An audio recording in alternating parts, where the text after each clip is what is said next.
Let's be honest. The hardest part of buying a house isn't picking the neighborhood, it's figuring out what you can actually afford without losing sleep.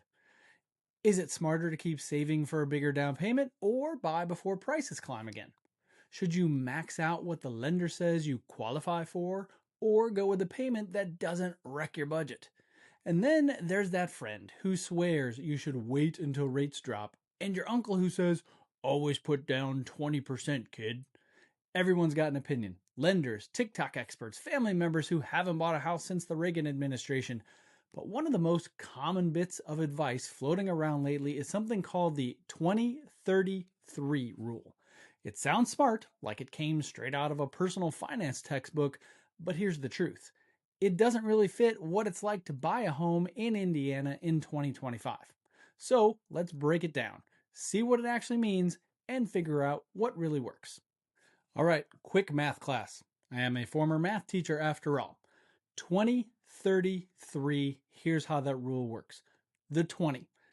The goal, assuming you're getting a conventional loan, would be to put down 20% as a down payment on your house. So you figure out what the purchase price of the house would be, figure out 20% of that, which is as simple as multiplying by 0.2, and that gives you an idea of what a 20% down payment would be.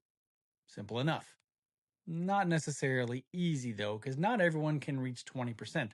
That can be a significant down payment. If you're looking at, say, a $300,000 home in Indianapolis, and that's kind of the median price point right now, well, that's a $60,000 down payment.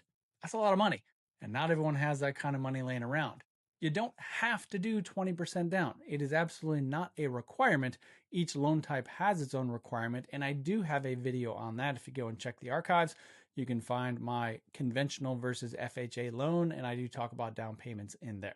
The 30. That part is you don't want your monthly payment to be more than 30% of what your monthly income is. So figure out what it is that you make per month. That's take home pay. Then calculate 30% of that, and you don't want your monthly expenses to be over that 30% mark. So with your mortgage, that has several payments. Well, it's actually one payment, but several things are in there. It is your principal on the balance of your mortgage, along with your interest, along with your insurance.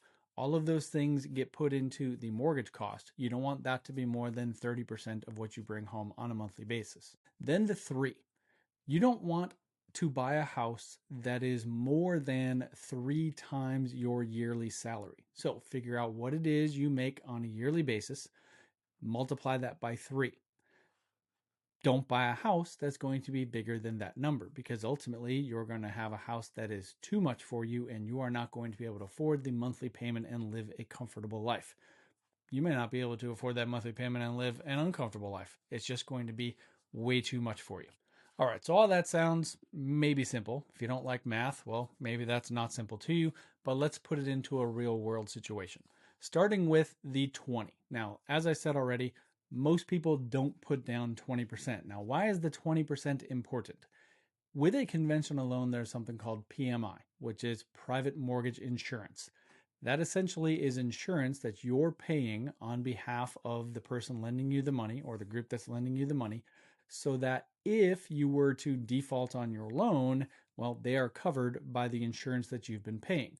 Once you reach 20% of the home or the balance paid off, then the PMI goes away. So it's sometimes a couple $100 extra per month that you're putting on top of your mortgage payment until you reach the 20% mark. Then it comes off and, well, your monthly mortgage payment goes down.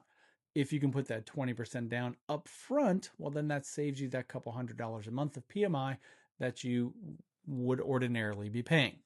To be honest, it's not a killer. Okay, when you're already paying a couple $1,000s a month, a couple extra $100 for most people is not make or break. A lot of people do try to avoid it though if they can. Here in Indiana, down payments generally average somewhere between 9 and 13%. So a lot of people aren't doing 20% down. Each type of loan has its own requirements for a minimum down payment. If you're going to get an FHA loan, that would be a minimum of 3.5% down. If you're getting a conventional loan, some people can qualify for as low as 3% down, but the majority of people on a conventional have to put down at least 5%. If you're getting a VA or a USDA loan, you do qualify for 0% down, but then there's other factors involved in, what all the payments are after that. So most people do FHA or conventional, and so those are the guidelines that I'm going to stick by.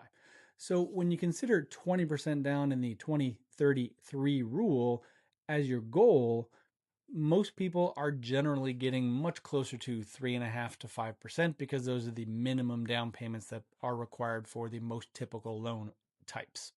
And that 30% income rule, well, honestly, that was probably written when gas was under $2 and it didn't cost you an arm and a leg for daycare for the kids that you're paying on a monthly basis. So 30% might be a bit unrealistic in 2025. And finally, the 3 times your income rule. Well, if you make $80,000 a year, which for a single person, that's a really good amount of money in Indiana. If you multiply that by 3, that's $240,000. Well, good luck finding a decent house at $240,000. I'm not saying that they don't exist. I'm saying that they're a bit of a unicorn in the Indianapolis area.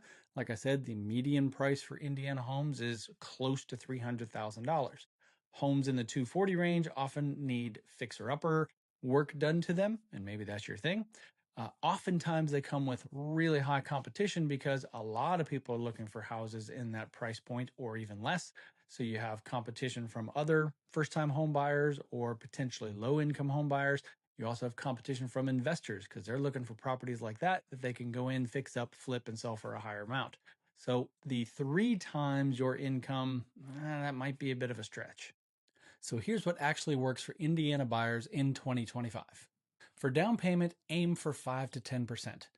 You're trying to purchase an appreciating asset, not win a savings contest. I can tell you, I've owned 3 homes in my life. No one has ever walked into my house and go, wow, this place is great. What was your down payment? What's your interest rate? Nobody cares. For monthly payment, maybe aim for more 35% of your take-home pay as opposed to 30%. You still want to be able to afford groceries and insurance and maybe a Netflix account and an occasional trip to Sun King, but you don't want to blow your budget all on your house. And as far as price range goes, as I always tell people, talk to a lender. Figure out, based on the price of the house that you want to buy, what the monthly payment would be. That lender can break it down for you, tell you what your monthly mortgage payment would be based on the price of the house, based on your down payment, based on your interest rate. If you can afford the monthly payment comfortably and still have some money left over to do some other things, add to your savings, that sort of thing, then it's the right house for you. Don't get so caught up in the 3 times your salary range of buying a house. It should more be based on what the monthly payment would be.